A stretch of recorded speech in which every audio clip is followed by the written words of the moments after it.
അസ്സലാമു അലൈക്കും. Michael H heart പ്രമുഖ അമേരിക്കൻ ചിന്തകനും ഗ്രന്ഥകർത്താവുമായ ഓറിയന്റലിസ്റ്റാണ്. 1932 ഏപ്രിൽ 27 ന്യൂയോർക്ക് സിറ്റിയിലാണ് അദ്ദേഹം ജനിച്ചത്.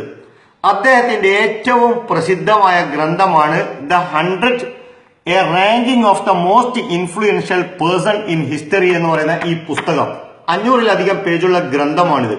ഇതിൽ അദ്ദേഹം ചരിത്രത്തിൽ ജീവിച്ച 100 ചരിത്ര പുരുഷന്മാരെ പഠന വിധേയമാക്കുകയും അങ്ങനെ അവരുടെ ജനങ്ങളിലുള്ള സ്ഥാനമനുസരിച്ച് 100 ആളുകളെ ക്രമമായി അദ്ദേഹം എഴുതുകയും പരിചയപ്പെടുത്തുകയും ചെയ്തു. ഈ പുസ്തകത്തിൽ അദ്ദേഹം ഒന്നാമത്തെ ആളായി പരിചയപ്പെടുത്തിയ, ലോകത്തെ ഏറ്റവും കൂടുതൽ സ്വാധീനം ചെലുത്തിയ വ്യക്തിയായി പരിചയപ്പെടുത്തുന്നത് മുഹമ്മദ് നബി സല്ലല്ലാഹു അലൈഹി വസല്ലമയാണ്.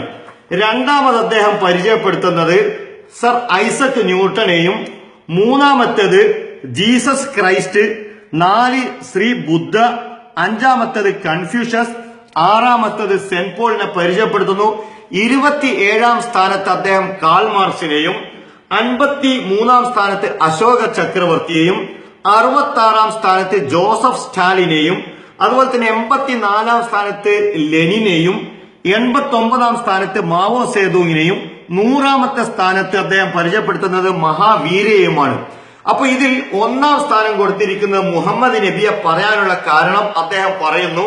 അതിന്റെ ഏറ്റവും വലിയ പ്രത്യേകതയായിട്ട് അദ്ദേഹം പറയുന്നത്, my choice Muhammad to lead the list of the world's most influential person may surprise some readers and make be question by others. But he was the only man in history who was supremely successful on both the religious and the secular level. മതരംഗത്തും മതേതര രംഗത്തും ഒരുപോലെ വിജയിച്ച ചരിത്രത്തിലെ ഏക വ്യക്തിയാണ് മുഹമ്മദ് എന്നാണ് ഇതിൽ പറയുന്നത്. അതിനുശേഷം അദ്ദേഹം പറയുന്നു, today 13 centuries after his death, his influence is still powerful. 13 നൂറ്റാണ്ടുകളായി അദ്ദേഹം മരിച്ചിട്ട് ജനമനസ്സുകളിൽ അദ്ദേഹം ശക്തമായ സ്വാധീനം പുലർത്തുന്നു എന്നാണ് ഇതിൽ പറയുന്നത്. മറ്റൊരു പ്രത്യേകതയായി ഇതിൽ പറയുന്നത്, Muhammad unlike Jesus was a secular as well as religious leader. In fact as the driving force behind the Arab conquest he may well rank as the most influential political leader of all time എന്നാണ്. രാഷ്ട്ര നേതാവും ഒരു political leader ആയിരുന്നു മുഹമ്മദ്.